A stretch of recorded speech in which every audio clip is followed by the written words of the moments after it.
সকল সরকারি কর্মকর্তা কর্মচারীদের মহার্ঘ ভাতা দেওয়ার সিদ্ধান্ত নিয়েছে অন্তর্বর্তী সরকার। একই সাথে অবসরে থাকা কর্মকর্তা কর্মচারী সহ সকল এমপিওভুক্ত প্রতিষ্ঠানের কর্মকর্তা কর্মচারীরাও পাবেন এই সুবিধা। পিয়ন থেকে সচিব পর্যন্ত সকল গ্রেডের কর্মকর্তা কর্মচারীরা এই সুবিধার আওতাভুক্ত হবেন। তবে দুটি ধাপে কার্যকর হতে পারে মহার্ঘ ভাতা। একটি বিশেষ সূত্র থেকে পাওয়া তথ্য অনুযায়ী কত টাকা পর্যন্ত হতে পারে মহার্ঘ ভাতা তা সহ মহার্ঘ ভাতা নিয়ে সকল ধরনের তথ্য থাকছে আজকের ভিডিওতে। তবে শুরুতেই আমরা জেনে নিব মহার্ঘ ভাতা কি। মূলত নিত্য প্রয়োজনীয় দ্রব্যের দাম বেড়ে যাওয়ায় সকল কর্মকর্তা কর্মচারীদের ক্রয় ক্ষমতা বজায় রাখতে যে বিশেষ ভাতা সুবিধা দেওয়া হয় তাকে মহার্ঘ ভাতা বলা হয়। এতে মূল বেতনের একটি নির্দিষ্ট শতকরা অংশ বেতনের সঙ্গে অতিরিক্ত দেওয়া হয়। এতে কর্মকর্তা কর্মচারীদের বেতন বাড়ে, যাতে অনেকটাই সহজ হয় জীবনযাত্রা। কবে থেকে কার্যকর হতে পারে মহার্ঘ ভাতা?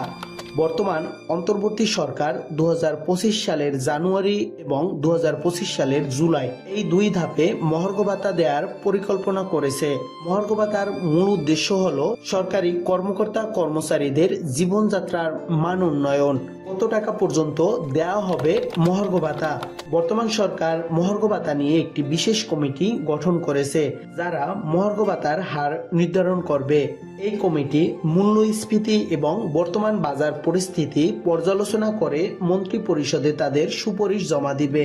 কত শতাংশ ভাতা দেওয়া হবে তা এখনো সুনির্দিষ্ট হয়নি। তবে একটি বিশ্বাসযোগ্য অনলাইন পোর্টাল sonalinews.com এ নিয়ে একটি প্রতিবেদন প্রকাশ করেছে, যেখানে 30% পর্যন্ত মহার্ঘ ভাতা দেওয়ার কথা বলেছেন জনপ্রশাসন মন্ত্রণালয়ের একজন সিনিয়র সচিব। মহার্ঘ ভাতার কি প্রভাব পড়বে সামাজিক এবং অর্থনৈতিক জীবনে? যদি সর্বনিম্ন 30% মহার্ঘ ভাতা কার্যকর হয়, তবে এটি বিশেষত নিম্ন ও মধ্যম আয়ের কর্মচারীদের জন্য আশীর্বাদ বয়ে আনবে। বৃদ্ধি পাবে তাদের মাসিক বেতন ও বোনাস সহ সকল ধরনের সুযোগ সুবিধা। এতে তারা তাদের পরিবার নিয়ে আরো অনেকটা ভালোভাবে জীবনযাপন করতে পারবে। তবে সকল ধরনের কর্মকর্তা কর্মচারীদের প্রত্যাশা যেন তাদের মহার্ঘ ভাতা 50% পর্যন্ত দেওয়া হয়। কাদের জন্য প্রযোজ্য এই মহার্ঘ ভাতা? সকল ধরনের সরকারি কর্মকর্তা কর্মচারীরা পাবেন মহার্ঘ ভাতার সুবিধা। পিয়ন থেকে মন্ত্রী পরিষদ সচিব পর্যন্ত সবাই আওতাভুক্ত হবেন মহার্ঘ ভাতার। অবসরপ্রাপ্ত কর্মকর্তা কর্মচারীরাও পাবেন এই সুবিধা। এমপিওভুক্ত সকল প্রতিষ্ঠানের কর্মকর্তা কর্মচারীরাও মহার্ঘ ভাতার আওতাভুক্ত হতে পারেন। কি চ্যালেঞ্জ রয়েছে মহার্ঘ ভাতা কার্যকর করতে? আমাদের এই ঘাটতি বাজেটে মহার্ঘ ভাতা বাস্তবায়ন অনেকটা চ্যালেঞ্জের। তবে জনবান্ধব এই সরকার সর্বোচ্চ আন্তরিকতার পরিচয় দিয়ে এটি সর্বোত্তমভাবে কার্যকর করবে বলে আশা সকল মহলের। প্রিয় ভিউয়ার্স, মহার্ঘ ভাতা নিয়ে আপনার যুক্তি তুলে ধরুন এই ভিডিওর কমেন্ট সেকশনে। বেশি বেশি শেয়ার করে সবাইকে দেখার সুযোগ করে দিন।